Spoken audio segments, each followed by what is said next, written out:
ఇప్పుడు 'విశ్వంబర' సినిమా కూడా ఈ కారణం వల్ల ఆగిందంటారా? అది టెక్నికల్‌గా క్వాలిటీ కోసం తాపత్రయపడుతున్నారని, వీఎఫ్ఎక్స్ చేస్తున్నారని తెలిసింది మనకి. రెండోదేమో ప్రొడ్యూసర్స్‌కి ఏదో ఫైనాన్షియల్ ప్రాబ్లమ్స్ అని ఎవరో విన్నాం. అంటే నాకు తెలీదు గానీ సోషల్ మీడియాలో. ఇప్పుడు వాయిదా పడిన ప్రతి సినిమాకి ఓటీటీ బిజినెస్ కాక ఆగిపోయింది అది అనేది నిజం. ఎక్కువ సోషల్ మీడియాలో వైరల్ అవుతుందండి.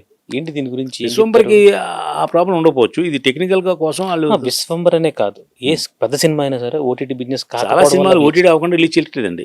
ఓటీటీ కోసమే ఆళ్ళు తాపత్రయపడుతున్నారు. ఆ ఓటీటీ కూడా ఆళ్ళ లెక్కలు ఆళ్ళు చేసుకున్నారు. డైరెక్టరో, హీరో అంతకుముందు జరిగిన బిజినెస్ ఏంటి ఇయన్నీ మాడుకుని దాన్ని బట్టి ఆలోచిస్తున్నారు. ఓటీటీలో కూడా ఎక్కువ మంది ఏ సినిమా చూస్తున్నారో కూడా మన టాప్ 10 లిస్ట్ ఉంది దగ్గర.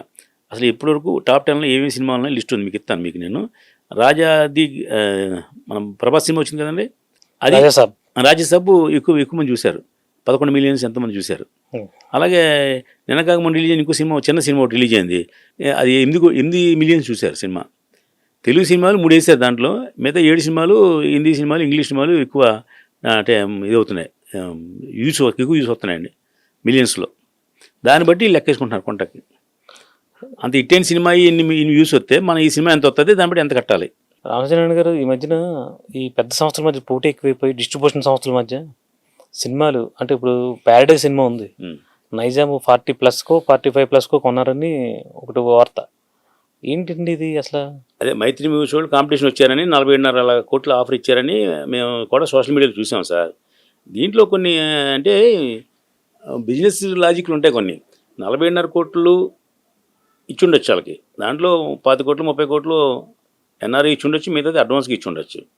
అలాగే మన నాగబంధం సినిమా 9 కోట్లకి వీళ్ళు కొన్నారని టాక్ వచ్చింది. దిల్ రాజు గారు కొన్నారని. అది నిజమా అబద్ధం అనే విషయం వాళ్ళ దగ్గరికి తెలుస్తుంది. ఎవరికి నాగబంధం ప్రొడ్యూసర్లకి దిల్ రాజు గారికి తెలుస్తుంది. మిగతా ఎవరికి తెలియదండి. ఎందుకంటే ఈ టేబుల్ మీద పర్సనల్గా చేసుకునే ట్రీట్మెంట్ బిజినెస్ కదా. సోషల్ మీడియా ఉంది, మనం ఎలా కొండ అలా మాడుకోవచ్చు. మనం బిజినెస్ హైప్ కోసం లేదంటే గ్లామర్ కోసం అలా మాడుకుంటారు. మరి ఇంతకుముందు నాని సినిమా 47 కోట్లు చేసింది ఏదైనా సినిమా నైజాంలో? ఇటు సినిమా చేసిందా? చేయలేదు కదా. మరి ఇది ఎందుకు కొంటారు 47.5 కోట్లకి? దాన్ని బట్టి ఆలోచించుకోవాలి మనం.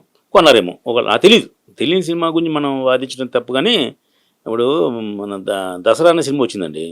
దసరా సినిమా ఆంధ్రప్రదేశ్ అంతా కలిసి అప్పుడు మన ఇది కొన్నారు, సదవాడ శ్రీనివాసరావు గారు. అది 23 కోట్లకి ఎంత కొన్నారు అది మొత్తం ఆంధ్రప్రదేశ్ అంతా కలిపి. మరి ఇది ఒక్క సినిమాయే 47.5 కోట్లు కొన్నారని నేను కూడా చూశాను దీంట్లో సోషల్ మీడియాలో. అది మైత్రి వాళ్ళు కొన్నారని. అంటే మైత్రికిను వేరే డిస్ట్రిబ్యూటర్లకి కొంచెం కాంపిటీషన్ ఉంది కాబట్టి వాళ్ళు ఏదో విధంగా దక్కించుకుందామని ఆ సినిమా చేసి ఉండొచ్చేమో అనుకుంటున్నాను.